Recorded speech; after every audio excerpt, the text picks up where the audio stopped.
The NASCAR Sprint Cup Series is in Daytona for the Midsummer Classic. We are set for practice number 1 in preparation for Saturday evening's Coke Zero 400 powered by Coca-Cola. Good to have you with us for NASCAR on Speed as cars begin to roll for this practice session. Here is our weather, 87 degrees, high humidity, and a chance of rain. And you can see those storm clouds in the distance, and weather, a topic that we will have throughout this practice show. Good to have you with us, everyone, with Kyle Petty and Wally Dallenbach. I'm Adam Alexander. An in-pound race, Kyle, that means practice more important than ever, especially with rain in the area. Well, you saw right as they rolled off, everybody rolled off as a group. When you come down here in February, these guys roll off one at a time to get those speed laps. Right now, they rolled off as a group. And this is a totally different racetrack in July. This is a handling racetrack in July. In February, it's always been a speed racetrack. It's a different place for them to come to. So why is this place so different in the summer than it is back in February, Wally? Well, you saw the temperature. That's one reason. And this track's hard to get a hold of, especially in the heat. And Kyle's absolutely right. These guys are going to be working on handling. It's not like Talladega where you can just peg the throttle and you just keep it there. You really have to work the throttle. You have to get the chassis working. This is a rough old racetrack. They're repaving this place after this race. It's got a lot of character, but they've really got to figure on getting some grip in these cars. The other piece to the puzzle, we've got a spoiler this time around instead of a wing. Only one driver has won a plate race with a spoiler on it in this particular package. That's Kevin Harvick. More on him. Here's Matt Yoakum. Adam, Kevin Harvick racing for redemption here at Daytona in July. Remember back in February, he dominated, led the most laps with this very race car, and then on the third green-white checker finish, picked the wrong lane at the wrong time and ended up finishing 7th. Now, they've called an audible. They were going to spend more time in our practice session tonight at 6:30 on speed, but you can see over my shoulder, it's Chamber of Commerce weather, but if you follow me around and look to the west, you can see we've got some dark skies coming this way. Gil Martin concerned weather could wash out tonight's practice, so they're going to try to accomplish a lot in this practice session, trying to get the handle on that race car that they would tonight. Let's go across the garage to Marty Snyder, who's got some tools with him. Marty? I do indeed, Matt, and a lot of drivers very anxious for this practice session because of this. The brand new restrictor plate, it is 3/32 of an inch bigger than the plate we had here in February, and you can see that very little bit of difference is, believe it or not, 40 horsepower to these cars. It's actually 60 more horsepower than they had at Talladega using a different plate there. But this brand new plate, how will it affect the racing, especially when cars are in the draft? Talked to Greg Biffle. He said cars will certainly pull up to other cars very quickly. This practice session, we have to learn how quickly that will happen. Adam? They didn't waste any time, did they? No. I couldn't see that 3/32. I couldn't either. Maybe I'm blind. It was an illusion. Yeah, it was an illusion right there. Poof. No, they didn't waste any time getting in a pack, but you had to. You know, when you're talking about it being an impound race, when you talk about some of the stuff, these guys have to get what track time they can. Even though this is not going to be race condition, you see these guys are already 3 and 4 wide, guy below the yellow line there coming in. But I mean, you got to get out there and see what your car is going to do with this package at this racetrack, because just as they said, one guy's won a race at a racetrack like this, or with the spoiler. Kevin Harvick, that's Talladega, that's wide open, got nothing to do really with handling. This is all about handling again. See cars diving below the yellow line. Doesn't matter in practice. You can do whatever you want in that situation. But on Saturday night, that double yellow line out of bounds. You advance your position down there. You better give it back or NASCAR will hand out a penalty. And you know, we're watching the speeds across the top of the screen here. And let me be real clear. They mean absolutely nothing. Nothing Zero. at all. Yeah, even the teams don't care about the speeds at this point in time. All they care about is, does my car pull up in the draft? Can my car lead a draft? What does my car feel like side by side? What does it feel like on the inside? What does it feel like in the middle? It's got nothing to do. If this was a qualifying time, you'd be really concerned with that. But for everybody at home, these times mean nothing. It really is about where you're at in the pack. Yeah, and you see a couple guys there. You saw the one car in the middle, and these guys all have to figure out, they have to actually put themselves in different situations right now to see how their car is going to handle. Because, you know, everything's different right now. So you saw the one car stuck in the middle. He didn't want to stay there that long, so he must not have liked it very much. But let's go back to the beginning of the year. Let's go back to February when we came here with the wings and with a different size plate, and the closure rate was so great. We saw a couple of accidents in the first or second practice where these guys just ran over each other because the closure rate. That's what they talked about at Talladega with the spoiler, is the closure rate is so much greater. So you see these guys kind of having a little bit of that accordion effect when they get to the corner sometimes. You see them backing up and boxing up a little bit. Well, it looks, so far, it looks like the closing rate is just about the same. I mean, you see these guys laying back, and all of a sudden they gain on the guy in front of them really quick. All the way back now. Too wide all the way back. On board with Tony Stewart. He's won 3 of the last 5 July races here at Daytona, including 1 year ago, that dramatic finish coming to the line when he and Kyle Busch connected. You see these cars to the left below the yellow line. When you come off turn 2 like that, the majority of the drivers will pull to the left and get out of the way if they're in a pack. And that's just a signal. Throttle there. Yeah, and that's you heard him get out of it. But you know, and this is one of those things, and you know that, Wally. You used to run here, and you could almost count the lap that your car was going to quit working. You could put tires on, and you could run wide open, and it'd go 10 laps, 12 laps, and then all of a sudden, boom, you drive off in a corner, and you better be getting out of it. Sprint Cup cars have been on practice for 5 minutes. Still plenty of time to get it tuned in here at Daytona. Speed's presentation of NASCAR Sprint Cup practice from Daytona, brought to you by Toyota, by Loctite Adhesives and Sealants, trusted performance, proven results, and by Atlanta Motor Speedway. Night racing returns to Atlanta Motor Speedway for the largest Labor Day weekend celebration in the country. Mark your calendars for September 4th and 5th. We told you when we opened our show there was some weather in the offing, and it's serious. Thunderstorm warnings being issued not far from here, and we do anticipate this practice will see some precipitation. So that is why you see the activity on track you do now. I think it'll be a while before the heavy stuff gets here. Yeah. Thanks, Carl. Yeah, and let's say this, for all the fans who weren't fans before about 1985 or 6, they used to run this race. They used to run all the practices, qualifying, everything was done in the mornings, and the guys would go back to the beach in the afternoons. This was a 10 o'clock race. The Firecracker 400 at the time, which is now the Coke Zero 400, was a 10 o'clock race in the morning. You were back on the beach by 2 o'clock in the afternoon. That was a nice schedule. That was a nice schedule, man. A nice schedule. Riding here with Joey Logano. Let's see if we can, well, he's kind of in the back of the pack there, but let's just kind of see if he's working the throttle like some of those other guys. Logano is quickest in practice. Excuse me, Wally. Earlier, whoever it was got way out of the throttle as he comes down the back stretch.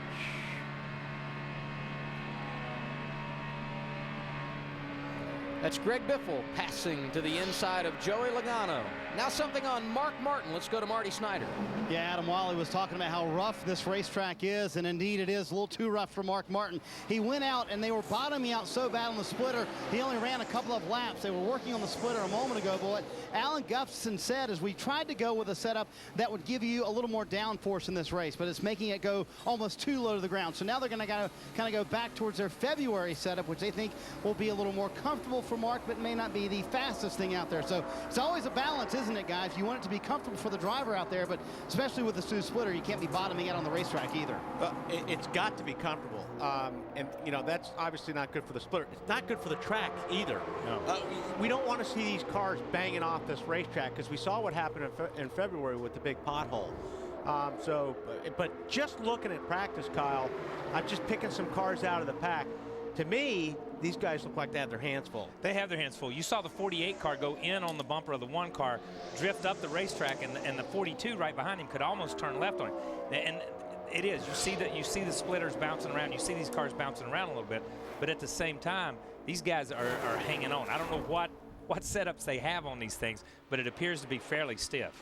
Yeah, you watch the splitters, and they're just pounding the racetrack. And it's really, really bad in 1 and 2. That's probably where it's the roughest. It used to be a pretty big hole or a bump in 4. But 1 and 2 is really where you see the cars jumping up off the ground. And that's James. This is 3 and 4. That's single file now. Even Slow there, car coming that's a up pretty, here. I mean, you look at the difference between the splitter being, looks like 3 or 4 inches up and then just crushing the ground. Now you come across the start-finish line and then going down into turn 1, you'll see the same thing. And that last lap, the 2 car there, Kurt Busch, he hit pretty hard. He was down low. And I mean, that car looked like it really pounded the racetrack. It's up on the high side this time. But don't forget, when the car's doing all that, the car's moving around, and then you want to throw the draft in on top of that, which even makes the cars, you know, move around even more. So I'll tell you what, these guys are they're gonna have their work cut out for them on Saturday night. Yeah, you saw the 48 split those cars there, the slower car that was just pulling out of the pits there, and get a little bit loose there. Jamie McMurray leading this pack around. A familiar scene for him, being out front at Daytona. He was the man that won here in February, his second victory at this track. In fact, if you go back to last November at Talladega, he has won 2 of the last 3 restrictor plate races. And if it was not for an incredible move by Kevin Harvick, amazing timing on the final lap at Talladega, McMurray would have claimed the hat trick, winning the last 3 races at these kinds of facilities. Yeah, you know, and you go back to that great move by Kevin Harvick. You know, and it was reminiscent of Ronnie Bouchard and those guys who have made that same move, you know, all during the 70s and 80s. It just went away with these cars and with the cars that we had in the past, but that move seems to be back, and it'll be interesting to have that move and have that in your bag of tricks to be able to draft out around somebody and get around somebody down here with the spoiler.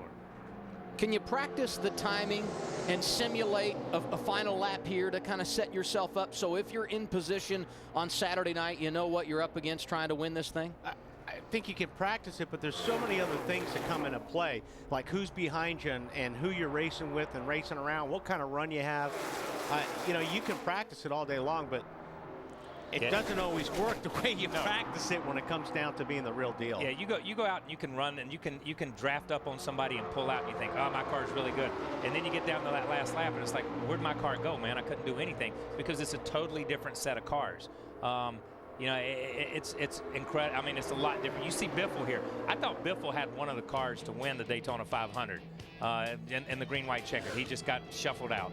Biffle got his first career win here at Daytona. He's one of those drivers you see in the top 10. Tomorrow, NASCAR returns to Daytona to celebrate America's independence. We're here as Kevin Harvick and Casey Kane stop by the ultimate Friday night house party. Don't miss NASCAR Trackside from Daytona. It's tomorrow, 11 Eastern, only on Speed. Look at this shot right here of the 31 car coming around the outside. He just got to run getting in the corner, but these guys are coming in. But this is the funny part about this racetrack is the high side will work, the low side will work if your car works. If you can run it wide open, it doesn't make any difference. The thing here is running lap after lap, and these guys, we've already heard them out here 4 or 5 times. Let's listen to him a little bit and see if he can run wide open by himself, because when you can't run wide open by yourself, you're really in trouble. Tell you what, he's driving that thing. He's going down the straightaway now, but you can see how much wheel he's working in this car. It's not a Sunday drive on this racetrack. This is going down into turn 3. Yeah, he's just wide open right now, and that's good. You got to get your car where you can drive wide open, because if you get caught out of the draft, he's coming in now. There's no reason when you get caught out there by yourself like that. There's no reason to ride around and just waste laps once you know your car's working okay by itself. That's Jeff Burton on track. He's won here, and so has Tony Stewart, Marty. And guys, the last time we saw Tony Stewart with the Burger King car here at Daytona, it was in victory lane in this race last year. And you can add weather to the list of things drivers are chasing, because the guys, when we started this practice session, it was hot and sunny. We were all talking about how hot it was, and we've told you about the rain that is on the way. That has changed the racetrack as well. Tony said the car way too tight to get a feel for it, so they're going to try and loosen him up a little bit before they send him back out. Matt. And Marty, down here in the 29 garage of Kevin Harvick, the car's on jack stand. So, looking at the in-cars, a lot of drivers have their hands full. How about yourself? Yeah, I think that's pretty normal. Our car's not 100% right, but it's not bad either. So, you know, it's hard to tell with everybody blending and coming and going. And you can get yourself in trouble a lot faster when it first goes out there and the pack's not all blended together like that. But all in all, our Shell Pennzoil Chevy was decent, but still need to do some work getting in the corner. A lot of anticipation about the new COT Nationwide car. You've been practicing that. The Ream car, how is it for tonight? Tomorrow night? Yeah, well, it hasn't been bad.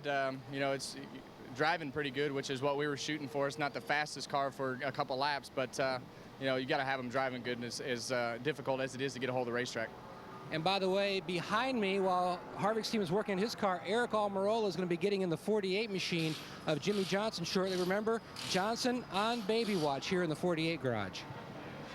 And the plan I heard earlier today with that team, Matt, was send Jimmy Johnson out early. If the car feels good and is handling well, get Jimmy out as he takes off the helmet and enter Eric Almirola, who is the driver on standby.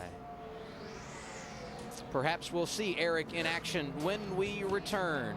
17 minutes into a scheduled hour and 20-minute session at Daytona. Welcome back, everyone, to Daytona International Speedway. Kyle Petty and Wally Dallenbach. Go ahead. I want to go back to the 48. You know, I was in the delivery room with my first, and I got cussed out so bad after the first one, I never went back. I don't know about you. So it's nice she's going to be there for the first one, but yeah, boy, she was mad at me. Yeah, mine said just send a check. Okay, No. that was it. End of conversation.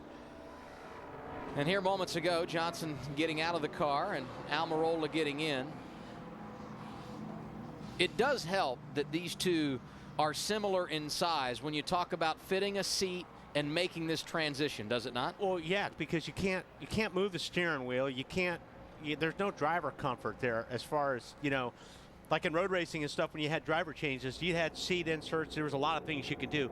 You really can't do anything in these cars a whole lot. So it's very important that, yes, once you get in, the steering wheel's close to the other driver, pedals, and all that.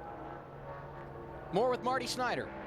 And that was the official practice of driver change. Just so you guys, in case you want to know, Jimmy pulled in, had his full belts on. Chad Knaus wanted to time it, so Jimmy had to undo his whole belts. And Wally, how many times have you done this in your career? Hop out, and Eric Almirola hop in and get his belts buckled, and then he gave the high sign to Chad. That was the signal to stop the watch. 1 minute and 3 seconds. And I think that's pretty good driver change, isn't it, Wally? In any driver world, isn't it? Yeah, no, that's excellent, especially because you got to hook up hoses, you got to hook up the radios.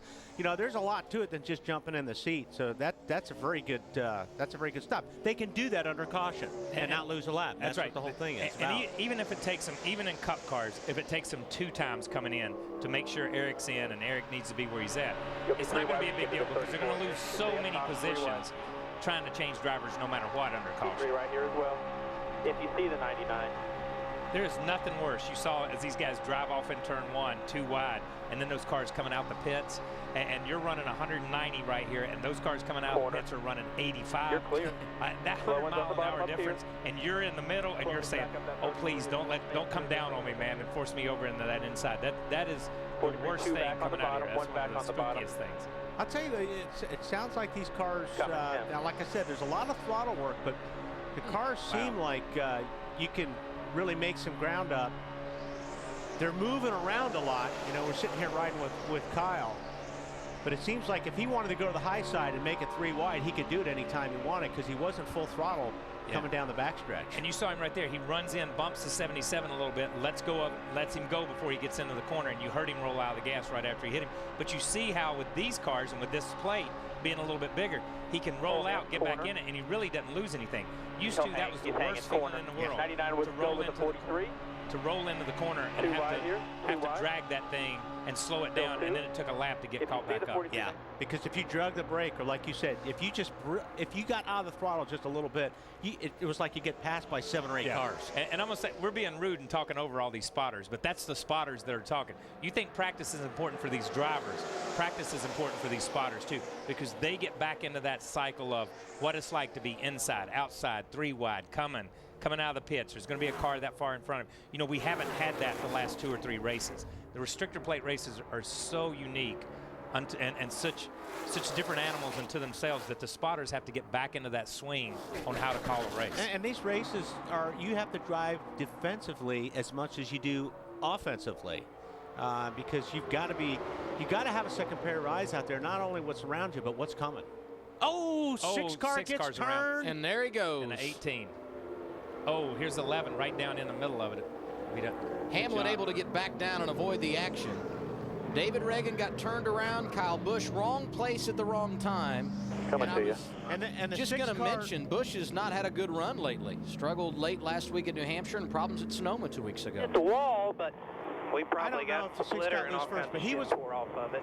he was one of those cars that looked really, really loose early. He's sideways right Yeah, there. yeah. So he had been struggling with that even earlier because he was one of the guys I saw in the pack that looked like his car was really, really loose. And the 18, you see the 18 never got to him, never got into him. I don't know who that is behind the 18, but it's like he gets hit. The 18, right, it almost looked like the 18 got tapped by the 99, and you can't tell from that angle. That's a bad angle, but when the 6 got loose, the 18 had no place to go.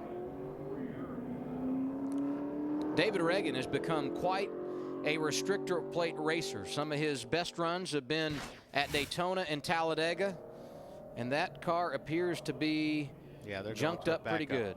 Yeah, that's a backup. I'm not sure on Busch. It didn't look like he had too many problems, but the cars are so sensitive here, it's hard to know for sure. And that's what I was going to say with NASCAR. With the you see him, obviously he's a little aggravated right there as he snatches his radio connection out. But the problem with these cars, you see the left rear's caved in a little bit. Yeah, but you see the side of this car is caved in, and as the thing comes down across the racetrack, it moves the splitter, so there's no way this car is going to be raceable. You see the 6 go in the corner here. He's up on the high side. He turns down a little bit, and he's sideways right there. He's already loose. The 18 is right there trying to stay off. But look at the closure rate on the 99 right there. And you see the 18 still going straight, and then boom, the 18 starts to turn left, which indicates from this angle that the 99 may have just tapped him a little bit, or he gets on the brakes so hard the thing comes around on him. Yeah. So we've seen it from several angles. Now we ride with Kyle Busch into turn 3. Yeah, he was already He's loose. already sideways. He hit him the second time after he got hit by Carl. Yeah, and it's hard to say whether Carl got into him. You know, we don't have a good camera shot. It doesn't make any difference. It does, I mean, those two guys were going around no matter what. Busch really did a heck of a job to stay off of Reagan once he started going around, but it became unavoidable. But you see little places like this. These are the things that happen when you slide down off the racetrack. Yeah, but I think this spot right here by the A, that's a shot from Carl's bumper right there. Right next to Toyota. That corner, the way that corner's drug up, when you say, oh, the guy just spun down off the racetrack, nothing's really wrong with his car. Well, you start looking at little things like this, which jacks up the right rear corner. You start looking at the front valence, which moves it about 3/4 of an inch or something. Next thing you know, obviously you'd keep racing it if you were in a race, but for these guys, the best thing to do is just go get their stuff. The other part of this equation is with rain in the area, how much more practice time will these teams get, or will they get any at all if in fact they go to a backup car? Joey Logano quickest under caution at Daytona. Saturday, the Rolex Sports Car Series explodes like Independence Day fireworks as the Red Hot Ganassi team shoots for win number 6. And in GT, the Turner Motorsports team hopes to drive their BMW M6 to a second consecutive victory. Don't miss the Rolex Sports Car Series from Daytona, Saturday, 1 p.m. Eastern, only on Speed. That looks nice, huh, Wally? Is that our new car, Kyle? I don't know, is it? Nobody will give us a ride, so we got to go buy one. We got to go buy one or beg for one. There you go. This one in better shape than David Reagan's ride right now, Marty. Yeah, we're moving over so David Reagan's team can push his backup car by us. What happened on that, David? I don't know. I'll have to see a replay. I remember going into turn 3, 3 wide. The 18 was right there on the bottom.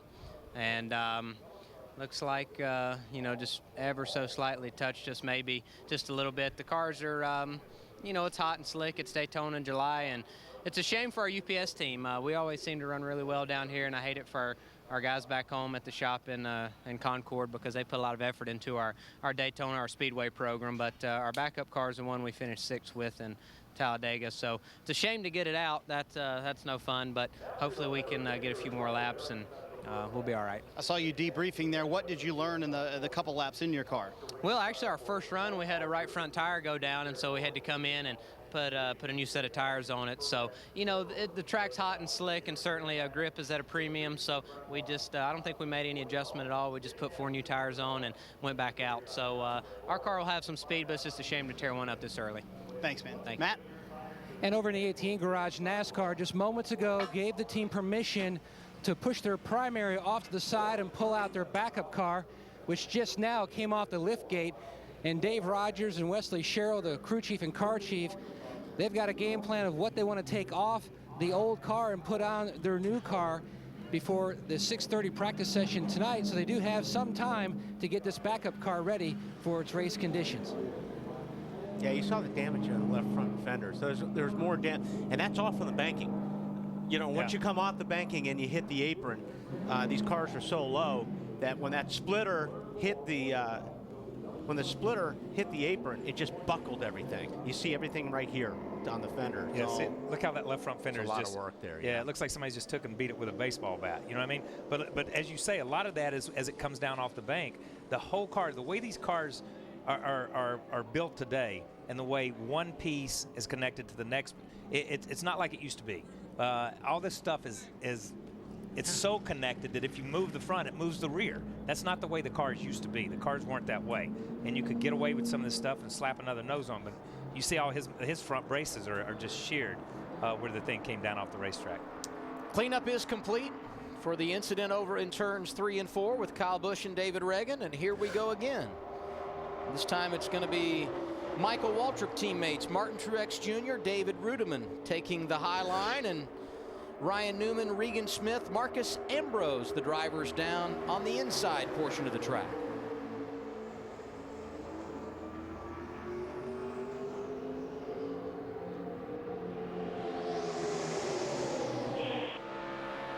Lined up tight outside. Newman won the all 2x2. 08 Daytona 500 here. You're on board with him right now. Hello? Really struggled here since that time. You heard him. 20 still up there. There's a 4-car length hole behind him if he gets by us. You heard him roll out of it just a touch. Help. He's about 6 back. Outside closing up, 3 back, up high.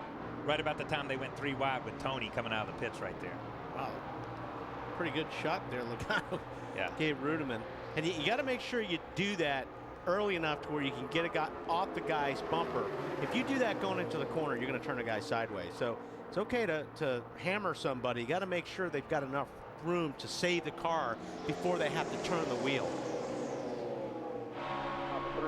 Top of 3, 2 wide. 20's got some help down there. All clear. Man, I'll tell you what, he had a pretty good run going there, going in the corner. Catching slow traffic now here. He's gonna get outside quarter. Outside quarter. Just get through there. But you don't want to see. That's what you don't want to see when you're coming into a corner. There's a bunch of slow cars down on the bottom. And See, that cost him a little bit. That cost him because he had enough run to clear those guys, but he had to feather just enough that he wasn't really sure whether it was going to stick or not. Now you see he's checked up here just a little bit. I thought he was going to get on the back of Burton right there because he almost checked up just enough to let Burton up in line. And if you notice, when they were coming down, Rudiman didn't give him a whole lot of room. He almost pushed him down there behind Burton's car. And that's a dirty trick, but it's smart because you know you take the run away from the guy. And you question and you say, well, why would somebody do that in practice? Because they want to see what their car is going to feel like when they do it to somebody in the race. You know what I mean? That's what it's all about. And understand, and we can't stress this enough, this is the first time they've been to Daytona with the spoiler package. They were down here earlier in the year and they had the wings. Now they're back with the spoiler, so they've got to go through that whole cycle of what does my car feel like with a spoiler at Daytona. 09 car, 4th in line on the bottom. That's Bobby Labonte driving for James Finch this weekend. Joey Logano at the top of the board in practice. Preparations underway at Daytona for Saturday evening's running of the Coke Zero 400, powered by Coca-Cola. This an hour and 20-minute practice session. We've been on track for more than 30 minutes. And there you see Bobby Labonte. We talked about him prior to the break. Man, that 00 looked loose too just a second ago. Sometimes these cars look like they get to the corner and they get a double handful of steering wheel and just snatch it off into the corner. Wow, look behind him. Look behind him right there. The Red Bull, which sent Matt down pit road. Matt had to avoid that to go down pit road. That's a wicked shot right there because Matt had to avoid the Red Bull car as he came off the wall and had no place to go. Couldn't get it wove down and had to go down pit road at speed. Tell you, if I'm Rudiman, I'm looking for pit lane this next lap. Reed Sorensen driving the Red Bull 83, the 4th different driver to get behind the wheel this season. An old story. I was down here one time many years ago, back forever, and I was driving, and I thought I was making good time. And I think it was Harry came over and he said, man, he said, I thought you were going in the pits the first time. The second time you didn't go in the pits. He said, the third time I went in the pits. He said, you were out of control, man. And I'm like, I didn't know any better, you know. And that sometimes you get so comfortable with that thing being out of control. Yeah. And I know that sounds crazy. You get so comfortable to it, jumping around and moving around, that you don't pay any attention to it. You see the really good guys, they'll come in and work on their stuff. Greg Biffle in the garage with Marty Snyder. Yeah, one of his goals, Adam, in the first run was to get as many laps as he could. He got 16 laps in the 16 car. Said he couldn't have any front grip or rear grip, so they're doing a pretty big chassis change. But inside, no changes in there. Biffle spent a lot of time working on the mirrors that he wanted in his car. You see the one big mirror right there helps him see on the right side. He also has a small one on the left side. 3 separate mirrors inside the 16 car, so he can see pretty much everywhere. Because spotters can't do all the work, can they, guys? Matt? And Marty, looking over the changes that we've got to this car coming back to Daytona, and Kurt Busch getting in his car now, talking over things with Steve Addington, told me the biggest change that he's noticed isn't with the rear spoiler and sucking up. He says it's more where its side drafting appears to be more important. He says also at this juncture, it seems like you want to be, because these cars are just punching such a big hole in the air, you want to be in the line with the most cars versus the fewer cars like we saw at Talladega back in April. So it's going to be interesting as they learn more and more about this package here at Daytona.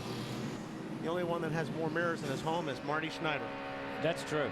He's got full-length mirrors, though. but Water temp. You see Joey glance Water up at 220, fan off. You see Joey check the mirrors every now and then. Watch his head, and if you can see his eyes, watch his eyes. They'll glance up at that mirror to see where everybody's at. It's hard to really know. You have to have that spotter be your set eyes, because he's counting on that 77, trying to figure out if he's closing on him. He's looking at that left mirror to see where the 29 or some of those guys are, the guys on the inside. Well, it changes so fast. Yeah. I mean, you look up in the mirror and you go down. You know, if you don't look back in the mirror 3 or 4 seconds, you know, they can be beside you. Yeah, I mean, that's why you've got to constantly be looking in the mirror. Yeah, before you know it. And the spotters, as we talked earlier, play such an important role here. But from a driver's perspective, you obviously need to know if they're outside, inside, where they are in relation to you coming from behind. But how important is it to know who those drivers are so you understand who you're racing with, Wally? Well, it's important. But you know what? Getting back to the first part, the spotters are very important. But they're backup. You've got to know where these cars are, and you've got to be driving the car. You can't be relying on the spotter. They're a great backup. They're very important. As far as who you're racing with, absolutely. But these guys are finding out who they run the best with. Yeah. You know, there's always guys, when I went to restricted plate race, I was really comfortable with drafting, because I knew they wouldn't do anything stupid, and they knew I wouldn't do anything stupid, and they wouldn't hang out to drive. Yeah. There may be only 4 or 5 guys like that, but you're gonna run with different cars and get that comfort level, because Saturday's when it counts. Yeah, and you're exactly right. In the end, I don't care if you've got 10 spotters. It's your responsibility. You're hanging on to that steering wheel. You know what I mean? You're the guy who's taking that information and process it. It's the spotter's job to give you the proper information, but you're the guy hanging on to the steering wheel. Joey Logano has turned the quickest lap. He has also turned the most, 23 times around in this practice session. Saturday, NASCAR race day hits the high banks of Daytona, where Dale Jr., Ryan Newman, Juan Pablo Montoya, and Jamie McMurray join us live. Plus, we'll break down Dale Jr.'s recent turnaround as he makes a run at the chase. NASCAR race day, built by the Home Depot, live from Daytona. It's Saturday, 4:30 p.m. Eastern, only on Speed. We told you going to break, Joey Logano was not only fast, but he was also aggressive. 23 times he has been around the track. David Rudiman joins him at the top of this list. And talk about guys not being complacent. Tony Stewart, Jeff Gordon, 2 of the best all time here at Daytona, both logging plenty of laps as well. Well, you really have to run as many laps. You don't know what the car is going to do after, you know, if you go out there and run 10 or 15 laps, you think the car feels good. That car is going to change a whole bunch from 10 laps to 20 laps or 25 laps. You got to see what the car is going to do at the end of the run. Yeah, what's amazing is we're 30, 40 minutes into the practice here, and you've got guys who have run 23 laps, 20 laps. They've been out multiple times. Yeah, looking at the board over here, when you look at Biffle ran 5 laps, 10 laps, 15 laps straight, one of his first time out. That's pretty impressive to think his car was comfortable enough that he felt confident going ahead and running the 15 laps and getting that 15 lap average and figuring, okay, this is where my car's at. We'll adjust from this point. Some of these other guys ran 5 or 6 laps. Jeff ran like 5 laps in a row and then came in, and he's been out multiple times, and that's why he's at the top 20 laps or 23 laps.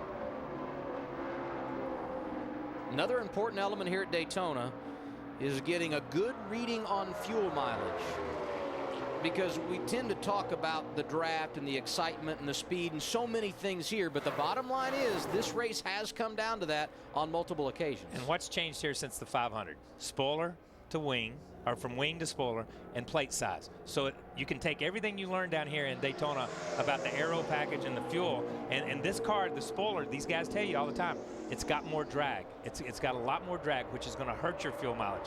We got a bigger plate, which is going to hurt your fuel mileage. So if we come down here and they were running whatever that number is, and let's pick a random number of 36, maybe they could run 36 laps before. They're going to drop down to 34, 32. So that totally changes the strategy of the race, and these guys start that today.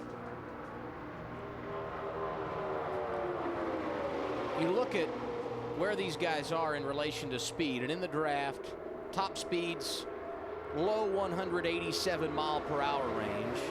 Something else we'll likely see here on Saturday night, Wally, is green flag pit stops.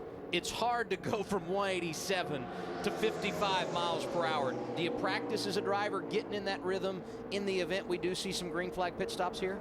I don't know how many drivers actually practice it. I mean, the new guys will, but it's tough because you come down off of 4 and you want to hurry to that line, that first timing line.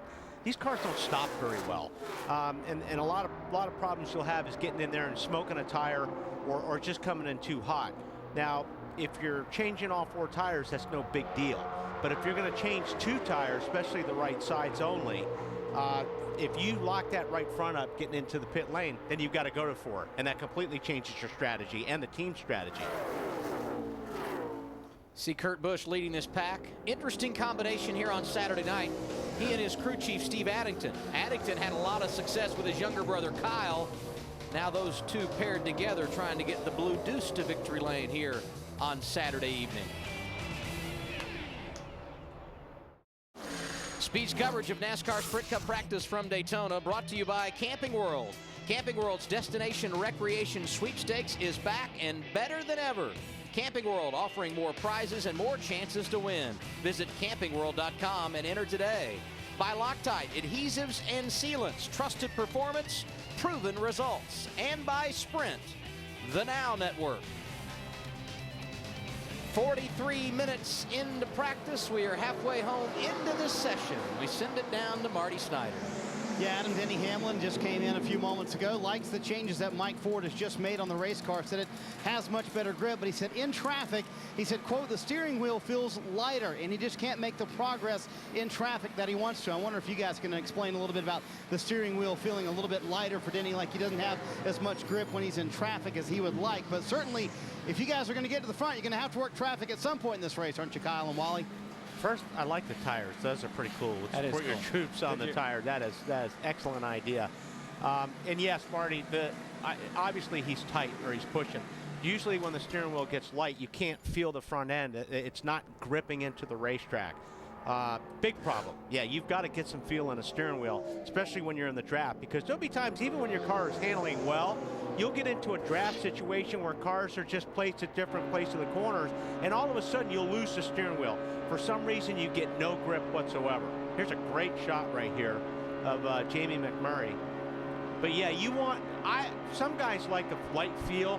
I always like turning the car. I always ran a lot of caster and a lot of stuff in the steering wheel. Look at him. He takes his left hand off the steering wheel and just is resting it on his seat. Watch this right here. Well, he better rest up because he's working in the corner. Well, watch this. Then he gets to the corner, he picks it up off the seat, and he does it. I'm telling you, man. Is he by himself, though? Well, I don't know. There was Harvick to the inside of it. But I don't know if Harvick was just coming out of the pits. I don't know where he's at on the racetrack. No, they're coming right here out of 4.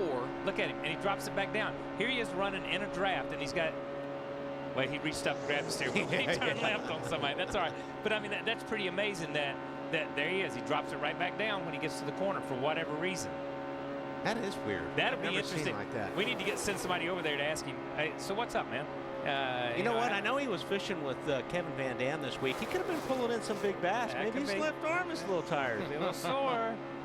Look at him. He just drops it down. That's pretty amazing. You see Bobby Allison do that. Bobby Allison would just wear you out, and he'd be driving around, and all of a sudden you'd see his elbow up on the wheel or up on the windowsill going down the straightaway. I'm like, my tongue's hanging out. How can he be driving with one arm on the steering wheel? Yeah, but Bobby did that. a lot, doesn't Bobby it, did Wally? that to mess with you, though.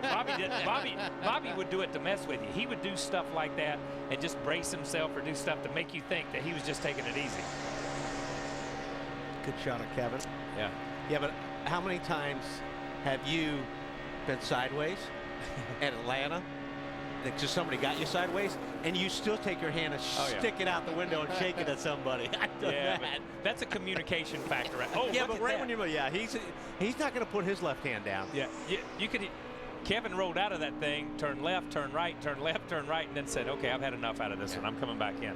Yeah, but that's communication. When you want to communicate something right now, you want them to know it. It's okay to turn loose of the steering wheel. Harvick's turned 15 laps in this practice. 13th is where he slots in on the speed chart. Talked about McMurray a moment ago, winning here in the Daytona 500. Somebody's waving there. Yeah, you saw him waving to let those cars go to the inside. That was a really good shot of communication with your hand. He came down the front, came off of turn 4 there, and I think that's the Air Force car. I don't know which car that is this week. It's the car at the back of the pack there. Is that the 9?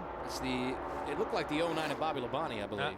Bobby's in the red car. I thought this is the blue car on the outside, all the way at the back. I don't know why they got to change their It's paint coming out jobs every week. Yeah, I can't tell who that is. Yeah, that is It is Casey a 9. Kane. Yep. But as Casey came off turn 4, No, it's 19, not. Elliott It's Sadler. 19. Elliott Sadler. Casey or Elliott, as he came off turn 4, he stuck his arm out the window and he waved those guys off to go to the inside. Don't get in line behind me.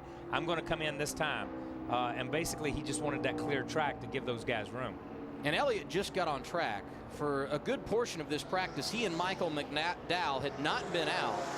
Elliott has only turned 2 laps. Yeah, they must have had an issue. Something's not right. Yeah, they had an issue somewhere to go. For that team, as high up as they are in points, to go out this late in practice, they must have had some issue, either A, getting through inspection, or with some other mechanical issue that was a team issue. And obviously, whatever it was is not right to have only gone out and run a couple of laps.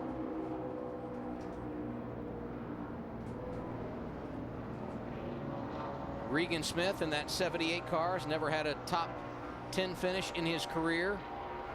His team, Furniture Row, has not recorded a top 10 finish. And I thought he won Talladega. he didn't win. Yeah, he did. Well, Yeah, he did. Yeah, he did. I agree with you on that. He won. They just didn't give it to him. He won the race. right. All right. But at the end of the day, he doesn't have a top 10 finish. You know what I'm saying? These are the stats I'm reading.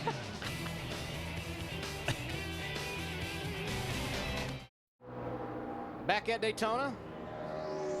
If you're wondering at home, Kyle Petty did continue to stir it up during our commercial break. Thank you for that. So sorry. So sorry. Let's hear from Matt Yoakum on Casey Kane. And you can add Casey's another casualty to the David Reagan incident earlier on in this practice session. He clipped the spinning 6 car. They've gone to their backup car, but now is the process of going through all the little things that Wally and KP have talked about that you do to restrictor plate cars. They just affixed to the A-post roll bar the small side mirror, just different little things like that, getting this race car ready for the next practice session. 30 minutes left in this session, so missed that. no way they're going to get on. Yeah, I missed that too. I did not catch that in that first practice. I think we were so focused on the 18 and the 6 that he must have gotten it at some point in time, but I did not catch that piece. If you're just joining us, we did stop down one time during this practice session. Very early on, Kyle Busch and David Reagan both crashing their race cars, and as Matt just reported, Casey Kane also got a piece of the action. All 3 have now gone to backup cars. Now, I tell you what, that 16 car doesn't look too bad today. No, and like I said, I thought he had a shot at winning the 500. This could be a place where the Ford guys come back and shine a little bit. When this racetrack gets a little slick, if they can get their stuff to handle with the engine combination they have, this may be a place where it comes in for them. And you know what? Biffle's good on these type of situations. He likes a loose car. He likes to hang out a car like that, like Carl Edwards does. You know, Kyle Busch is the same way. So you're right. I mean, Roush cars could have a pretty decent day. Let's go back and see if we can see a little bit better what we missed the first time, and that's Casey Kane getting into this deal. Here comes Casey through the screen right about now. Oh, he's way. I don't see where he.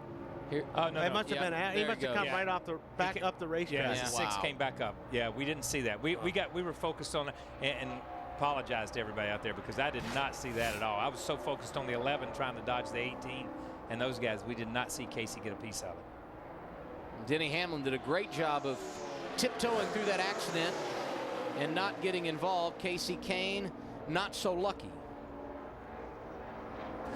It's Matt Kenseth you see out in front of this group. New paint scheme for him this week. A number of cars look a little bit different for this summer race here at Daytona. Guys mentioned the Fords having an opportunity to get back where they want to be this weekend. They won 2 of the 4 restrictor plate races a year ago. Matt Kenseth, who you see here, of course, winning the Daytona 500 here in February. And then it was Jamie McMurray who led them to victory lane at Talladega in the fall. Look at that 20-car close right there, man. Yeah, no, these guys have a big closing rate on these cars, it looks like. Yeah, that was huge. That was like 4 or 5 car lengths just getting in the corner.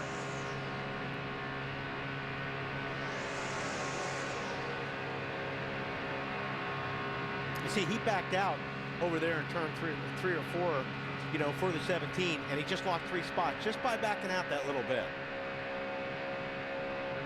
This car looks really good, though. I mean, he's right down on the bumps on that yellow line. That car, I mean, he's getting over the bumps good, and it seems to be working fairly well. Just under 30 minutes left in this practice session at Daytona.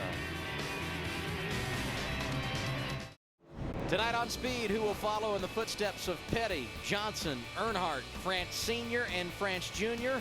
Find out as the nominees for the second class of the NASCAR Hall of Fame are unveiled exclusively on NASCAR Race Hub tonight at 8 Eastern, only on Speed. Wally, when you came down here, did you used to bring your family down here for the beach? I always do. This is a great place to bring your family. A great place to bring your family. How about you, Adam? Did you bring your family? Many times I brought my family. Did you bring them this year? They stayed at home this year. Oh. Hey, Marty, I think you brought your family, right? I did. Just continue to make me feel bad. So they can bad. hang out with Wally. Yeah, we all brought our families. How about you, Adam? I didn't want my kids to meet Kyle. You're in trouble, Adam, whether you know it or not when you get home. Speaking of in trouble, unfortunately, Elliott Sadler, our friend, is in trouble as well. And I wish I had some story like they were late for inspection or they had a penalty of some sort, but they have only run 2 laps because Elliott went out one time and said, the car is horrible, guys. Came back in, they made a bunch of changes, and he said, guys, I've never had a car that acted like this. It's like someone's trying to spin me out, and I look around, and nobody's around me. Elliott, very unhappy with his race car, and traditionally very good at this racetrack. So for the 3rd time, they'll go back out and try to get some laps in today. Matt. Marty, the Daytona 500 champion, Jamie McMurray, has pulled the 1 car back into his garage stall. They've made 2 runs this practice session. The first run with setup A, they ran 16 laps, and then they just completed 15 laps with this latest setup. Now, he felt like the drivability was a little bit better with this setup. It was also better on entry, but he felt like the first setup had more speed. So Kevin Bonomania is going to swap back to the first setup they started this practice session with and just pick up from there. They're pretty pleased with this race car. And by the way, guys, talking about one hand down the back straightaway, one hand on the roll bar, that's just vintage Dale Earnhardt. You know, normally, and here's the most laps run by these guys, normally in Elliott's situation, it isn't going to get better. No. Unless they find something wrong with that car. If your car is that bad in 1 or 2 laps, you're in for a long couple days. Yeah. Woo, that 98's loose. Yeah, and I'm going to tell you something. I went and played. I was in a golf tournament with Elliott and Hermie. They did an autism tournament on Monday up in Richmond, Virginia. 99 degrees, and those guys were out there, you know, raising funds for that. That was a big deal. And Elliott was really looking forward to coming down here. And it's like you say. So when you drag out right off the bat, man, and you got trouble, these things don't fix themselves.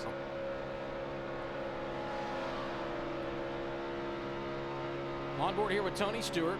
He is 5th quick of those drivers that have been out. And as you just saw a moment ago, he's been very aggressive.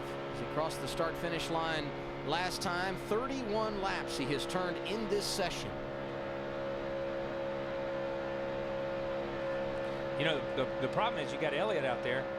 There's rain in the area. We've talked about it. You know what I mean? You get 1 or 2 practices and then it's impound. You know, if you've got a car and you've run, what, we've got almost an hour into this practice and he's run 2 laps. I mean, I don't want to go qualify.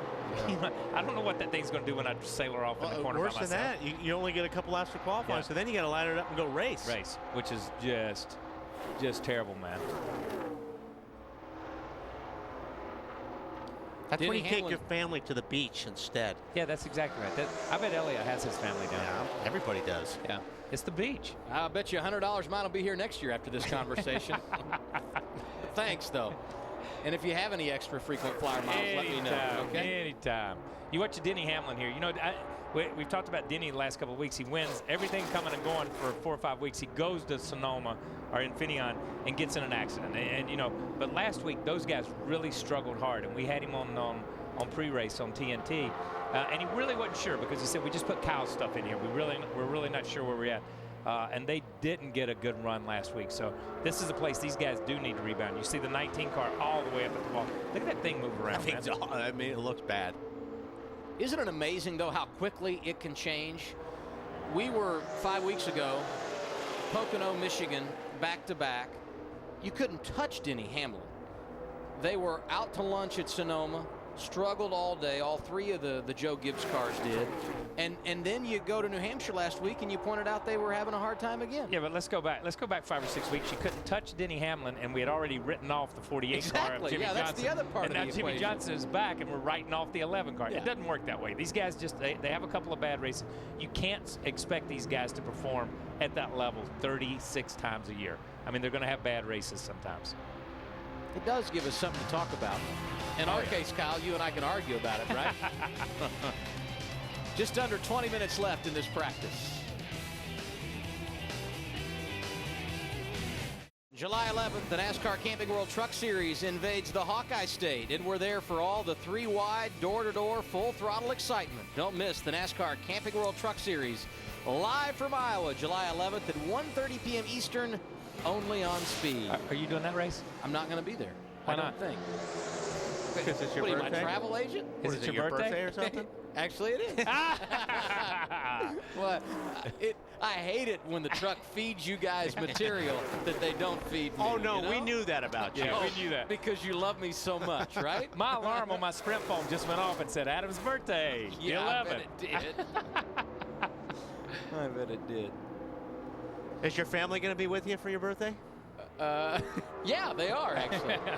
You're babysitting next Thursday in Chicago, Wally. How quickly you forget. I babysit every weekend in the booth with you, Adam. So why not? There's that one car back out there. This group came to race, man. I mean, they have put more laps, or as many laps as anybody else out there today. 36 now for McMurray. Logano's been out there quite a bit as well. He's turned 31 laps today. And the interesting part about Logano and the 20 car and the 1 car is these guys have run all over the racetrack. They've gone out and they've run a segment high. They've gone out and run a segment low. They've gone out and tried to run 3 wide. They've really done a lot with their car trying to figure out where it works best and where it doesn't work. You see the 11 jump out of the pack right there, and he's coming in. Casey Kane had turned 11 laps in the early portion of this practice before being involved in an accident. Let's get an update from Matt. And Adam, he's actually climbed into the backup car, the 9 team. They are tuning the engine. He's buckling in. About 14 minutes left in this practice session, so they've really done well getting this backup car ready to get out for a few laps. Now, while Kyle Busch's race car had never seen light as far as action in a race, this is an older car out of the 9-car stable. It's seen a number of races over the past 2 years, so they know exactly what it can do and also the history of it. Window net going up for Casey's getting ready to go out. And by the way, guys, please make a note of that. Note made. Brad Keselowski feeling good about himself in this practice session. He's been aggressive. He has, but I think if we go back to February again, I thought the Dodge team, the Penske team ran well down here. There were a couple of times during the race that, you know, you had the 2, the 12, and the 77 of Hornish all in the top 10.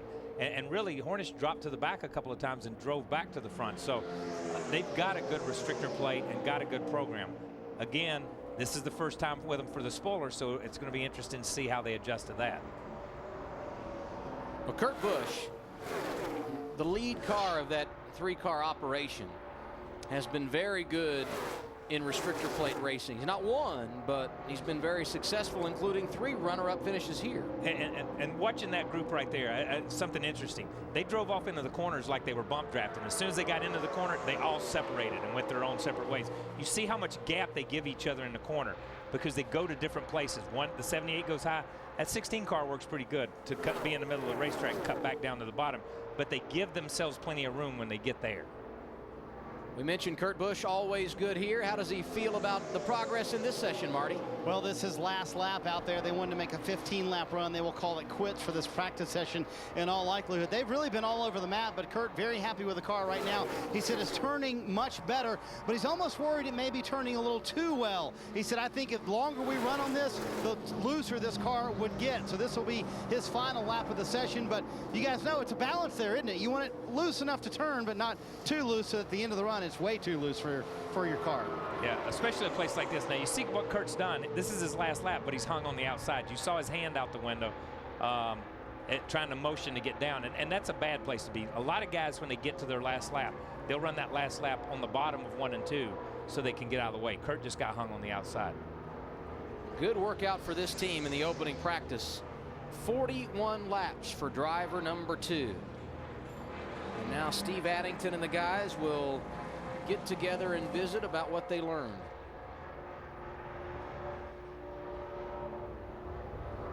Just over 10 minutes left in this opening practice session.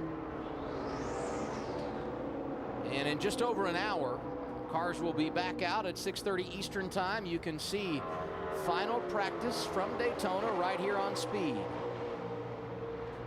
And there's the update on laps run in this practice. Kurt Busch more than anyone. And that's a lot of laps, and those guys are working good, or they wouldn't be putting that many laps up on the board. So those are guys that are just listed that, you know, they're going to be up front on Saturday. And the one on that list that surprises me as much as any of them is Jeff Gordon.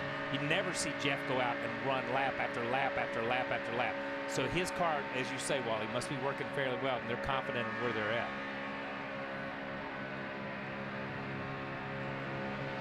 Mentioned Casey Kane was moving back toward the track. Matt gave us that update a moment ago. David Reagan, who went sideways through turns 3 and 4 and created our only incident in this practice session, also has been able to get his backup on track for a few laps in this session.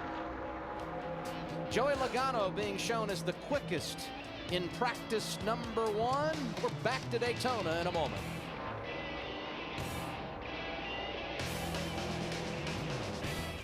Speed's presentation of NASCAR's Sprint Cup practice from Daytona, brought to you by Sprint, the Now Network.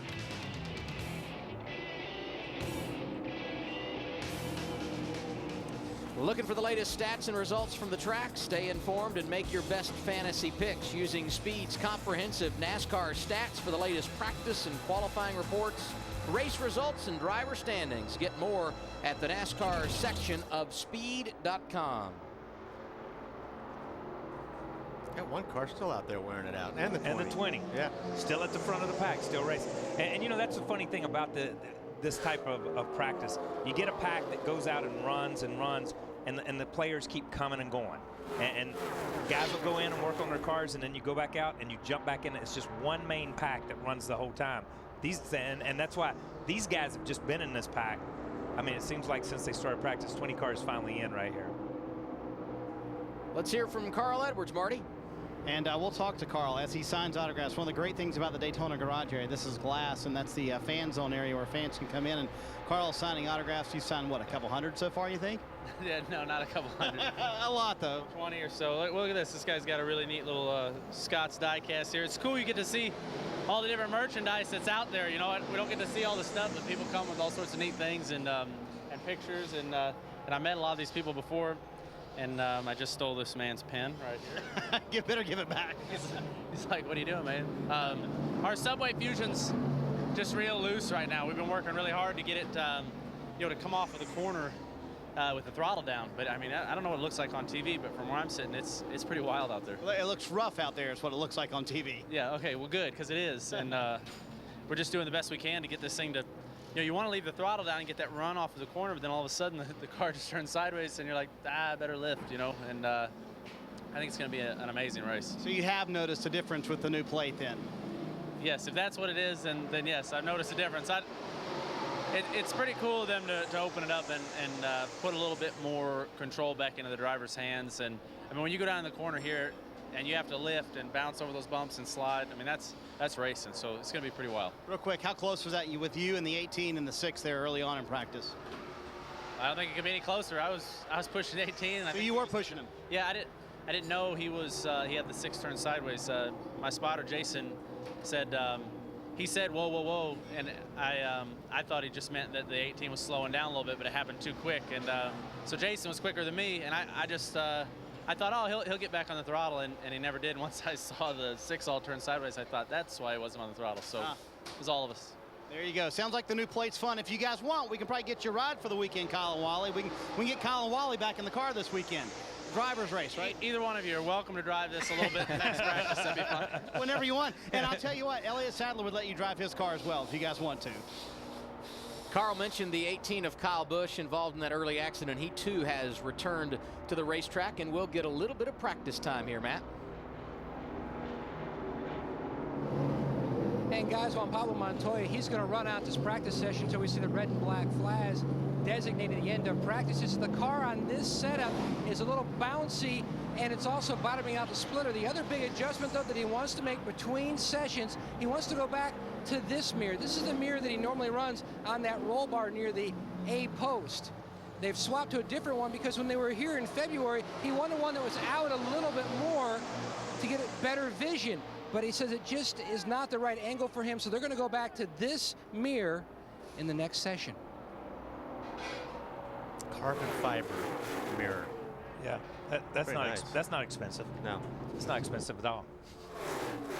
It's pretty amazing though how you get used to a mirror being in a certain place, and then you get in a car and they've got a different mirror in it. I know you find it hard to believe. The King and those guys, they bought boxes of mirrors, and probably while Wally was still driving there, they were still using a mirror out of a '64 Fury, a Plymouth Fury. It was just an old mirror that the King got used to running in, and he could never adjust to the bigger mirrors and stuff like that. But from a driver's perspective, you want things in the same place all the time because it gives you that comfort level, and it takes the guessing out of it.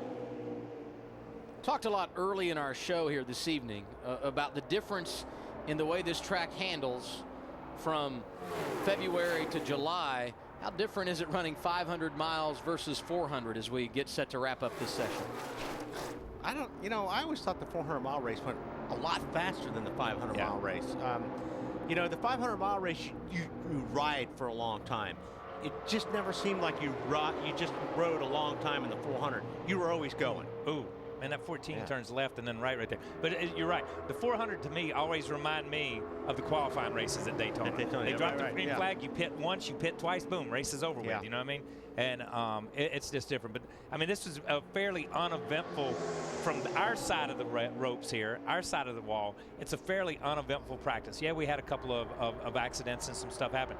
But when you hear Carl talk about it and you hear these drivers talk about it, it's been an incredibly eventful practice for those guys. There's a lot of stuff they've got to go debrief and figure out. You see these guys run on around the corner to cut it clean, probably come in.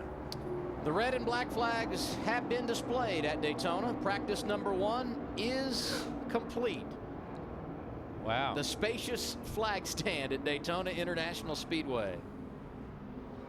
So the next time these cars will be on track, about an hour from now, it will be final practice, and this being an impound weekend, That will be the last opportunity these cars have to hit the track before qualifying tomorrow and then the race on Saturday. Is that a safer barrier around that thing? It looks like, and if it isn't, it should be. it should, but as nice as it is, they just give him a folding chair to sit in. That's Yeah. Practice number 1 in the books. Joey Logano was the fastest of them all. Sprint Cup practice complete. The opening session of the weekend. Joey Logano was the quickest at Daytona, and these teams will have one more opportunity to dial in their cars an hour from now with final practice. Here's how it wrapped up. Logano, who was out there a bunch, the fastest. The other cars in the top 10, including Tony Stewart, who's won 3 of the last 5 summer races here at Daytona. Kyle Busch, David Reagan, 11th and 14th, going to backup cars, as is 20th place Casey Kane. Talked a lot about Dale Earnhardt Jr., top 5 finish here earlier this season in the 500. He was 30th in that opening session. How about Steve Park back in that 36 car, man, for down here? That's pretty cool. First Cup start since 2003. Here's some of the teams that will be searching for speed in practice number 2, because a number of the drivers there will be in that go or go home category. Elliott Sadler, a driver who struggled in the opening practice. It was well documented, and they need final practice to get their car dialed in. You don't want to go blind into a qualifying run tomorrow with a car you're not sure about. No, and the advantage that these guys have, though, is they're part of Richard Petty Motorsports. So they've got the 9 car, they've got the 98 car, they've got the 43 car. So at least they can go somewhere and throw something under it and kind of have an idea of where they're at. But wherever they've started, for Elliott's liking, is just not where they need to be. Elliott 36th in the opening practice, and the debrief session full of more smiles at the other end when you look at Joey Logano, who was fastest. I'm not sure I'd take this car out in the next practice session. I mean, they were a lot of laps. The car looked good. They're quickest on the board. Well, I wouldn't push my luck. That a race car that's been to victory lane here multiple times with Tony Stewart behind the wheel. Young Joey Logano going to try and get it back there on Saturday evening in the Coke Zero 400, powered by Coca-Cola. So now an hour to get things ready, and what is the focus in that final session, Kyle, for teams who need a little more? I think some of these guys are going to make some qualifying laps just to see where they're at. But the rest of them is they're focused strictly on the race and getting their stuff to handle, because the next practice is race conditions almost. And when the cars hit the track in about an hour's time, you can see all the action right here on Speed. Final practice will be here at 6:30 Eastern Time. We thank you for being with us. With Kyle Petty and Wally Dallenbach, I'm Adam Alexander. So long for now from Daytona International Speedway.